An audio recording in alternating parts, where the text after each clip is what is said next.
Muntilan, sebuah kota kecil di Pulau Jawa yang letaknya berada di lereng Gunung Merapi. Pulau ini memiliki satu julukan unik, yaitu Bethlehem Van Java. Dari mana asalnya julukan ini? Sehingga dia bisa disamakan dengan sebuah kota tempat kelahiran Yesus Kristus. Mari kita lihat sejarahnya. Ini adalah kisah tentang pendidikan, tentang perjalanan seorang misionaris, penyebaran Injil, sampai melahirkan julukan ini. Kisah dimulai pada akhir abad ke-19, tepatnya pada tahun 1896, ketika seorang misionaris Jesuit asal Belanda yang bernama Romo Franciscus van Lith tiba di Jawa. Kedatangannya memiliki tujuan untuk menyebarkan ajaran Katolik. Awalnya, ia dikirim ke Semarang untuk belajar bahasa dan kebudayaan Jawa. Setelah itu, ia menetap di Muntilan, sebuah desa kecil yang strategis dan subur yang terletak di antara Jakarta dan Magelang. Bethlehem itu mengacu kepada tempat di mana Yesus dilahirkan, ya. Maka kalau dikatakan Bethlehem Van Java berarti Muntilan dianggap sebagai tempat di mana gereja Katolik di Jawa itu mulai berkembang atau muncul dari sana.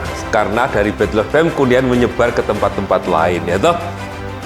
Karena di Muntilan juga ada sekolah.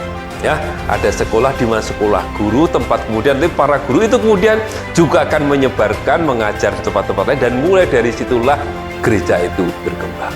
Berbeda dari misionaris Eropa lainnya yang cenderung memaksakan budaya Barat, Romo van Lith mengadopsi pendekatan yang sangat khas. Ia menghargai budaya lokal seperti menggunakan pakaian adat khas Jawa dan berbicara menggunakan bahasa Jawa. Perjuangan Romo van Lith tidak mudah. Pada awalnya, masyarakat Jawa Tengah mayoritas beragama Islam atau menganut kepercayaan lokal seperti kejawen. Pemerintah kolonial pun tidak terlalu mendukung misinya karena khawatir akan adanya konflik sosial. Romo van Lith mulai dengan pendidikan guru, dan jangan dibayangkan bahwa pendidikan gurunya sudah sangat settle. Enggak, dia mulai dengan perintisan. Ada murid dibawa dari Semarang 7 orang, dibagi 2 orang. Yang 4 itu ikut Romo van Lith, yang 3 ikut Romo Huvenaar. Romo Huvenaar di Mendut, Romo van Lith di Muntilan. Karena ini perintisan, maka kemudian juga Romo van Lith mengajak murid-muridnya itu mengajukan surat supaya mendapat bantuan dari pemerintah. Romo van Lith juga mendaftarkan para murid yang di sekolah yang dibangun itu untuk mendapat pengakuan dari pemerintah. Maka ikut apa? Ikut ujian pemerintah untuk mengukur kualitas dari pendidikan yang dia peroleh. Namun, titik balik terjadi pada tahun 1904 ketika Romo van Lith mengadakan pembaptisan massal pertama di Kalibawang, sebuah desa kecil di perbatasan Yogyakarta dan Magelang. Sebanyak 171 orang Jawa dibaptis menjadi Katolik. Peristiwa ini menjadi penanda penting dalam sejarah Katolik di Jawa dan menjadikan Muntilan sebagai pusat penyebaran misi agama Katolik di Indonesia. Bethlehem Van Java tidak bisa dipisahkan dari peran Romo van Lith. Karena apa? Karena di Muntilan lah Romo van Lith mendirikan sekolah guru. Ya, dan guru-guru dari sekolahnya Romo van Lith itulah yang kemudian akan membawa kekatolikan menyebar ke tempat dimanapun dia bertugas. Lalu para muridnya Romo van Lith tadi mulai mengajar agama, memperkenalkan agama Katolik kepada orang-orang di mana dia ditugaskan. Jadi Romo van Lith caranya adalah dengan belajar bahasa Jawa. Hanya dengan belajar bahasa itulah dia bisa masuk ke budaya itu. Maka Romo van Lith tidak hanya tahu agama Katolik, dia juga lewat bahasa juga mempelajari agama-agama yang lain. Karena dampaknya Romo van Lith, orang Jawa ini orangnya religius, ya, religius, suka dengan nama agama. Maka dia Romo van Lith untuk bisa mengenal orang Jawa juga mengenal agama-agama yang pernah berkembang di Jawa pula. Nah, hanya lewat itulah kemudian Romo van Lith akan bisa memperkenalkan agama itu kepada orang-orang Jawa. Romo van Lith sadar bahwa pendidikan adalah kunci. Ia mendirikan Quick School yang kini dikenal sebagai Kolose Saverius, tempat untuk melatih guru-guru pribumi. Sekolah ini bukan hanya mengajarkan mengenai ilmu pengetahuan saja, namun juga nilai-nilai kemanusiaan, nasionalisme, dan ajaran Katolik.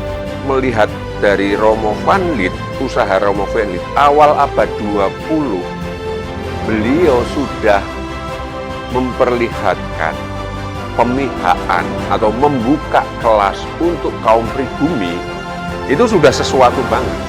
Nah, kekhasan dari sekolahnya Romo van Lith itu adalah sekolah calon guru berasrama. Beberapa tokoh penting lahir dari sekolah yang didirikan oleh Van Lith. Contohnya Romo Monsinyur Sugio Pranoto yang merupakan uskup pribumi pertama dari Indonesia. I.C. Kasimo, yaitu seorang pendiri Partai Katolik Indonesia, tetapi juga salah satu anggota dari PPO PKI. Tapi tentu, karya dari Romo van Lith tidak hanya berhenti sampai pembaptisan massal dan pendirian sekolah saja, tetapi menjalar sampai ke berbagai aspek bidang, contohnya pendidikan, pelayanan sosial, sampai kepada kesenian. Bukti nyatanya bisa dilihat dari keberadaan gereja Santo Antonius di Muntilan, salah satu gereja Katolik tertua di Indonesia yang masih aktif berdiri hingga saat ini. Arsitekturnya menggabungkan gaya Eropa dengan ornamen lokal, mencerminkan pertemuan dua dunia, Barat dan Timur, di mana Barat dengan gaya Eropanya yang khas, dengan Timur dengan gaya khas Jawa Nusantara.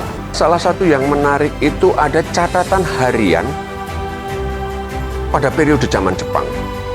Itu yang memperlihatkan bagaimana Jepang itu kemudian merampas alat-alat musik.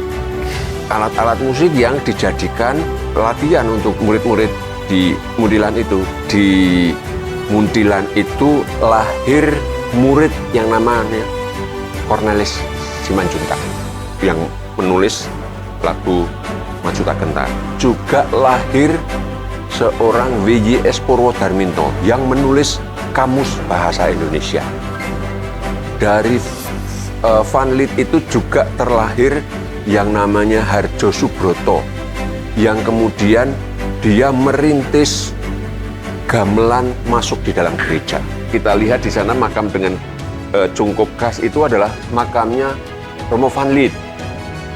Selain makam Romo van Lith, di sana juga ada pasangannya, Romo Mertens. Jadi dia rektornya, kepalanya. Sedangkan Romo van Lith ini yang lebih mengurusi bidang pendidikan.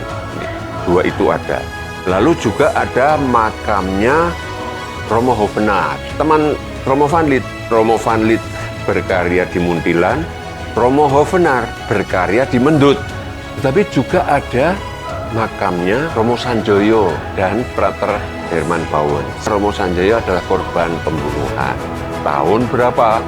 Itu tahun 48. Lalu di Muntilan itu juga ada makamnya Romo Zoetmulder, seorang Yesuit Belanda. Tetapi kemudian dia yang menulis sebuah kamus bahasa Inggris dan Jawa kuno.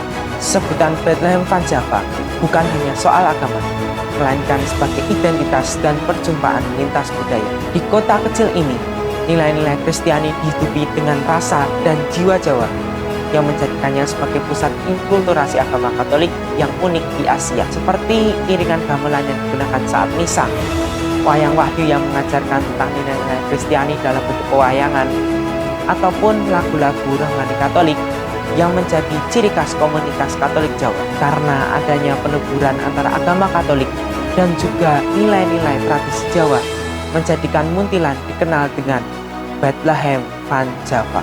Hingga sekarang di Muntilan, berbagai tempat penting menjadi saksi sejarah perkembangan Katolik di Jawa. Contohnya Museum Misi Muntilan di mana menyimpan berbagai peninggalan karya Romo van Lith dan Serikat Yesus seperti foto, alat misa, dan dokumen pendidikan misi awal.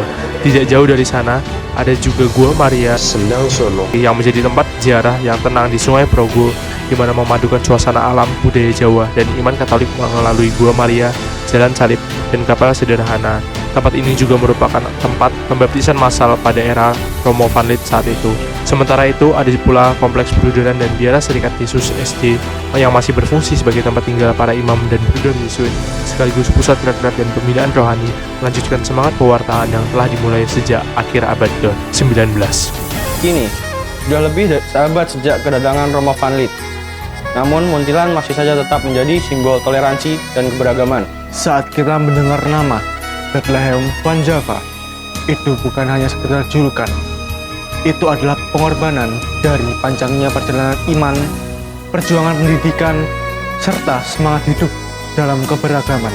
Kota Muntilan adalah cermin dari masa depan yang penuh harapan, di mana perbedaan dirayakan dan iman tumbuh bersama dengan cinta dan kebudayaan.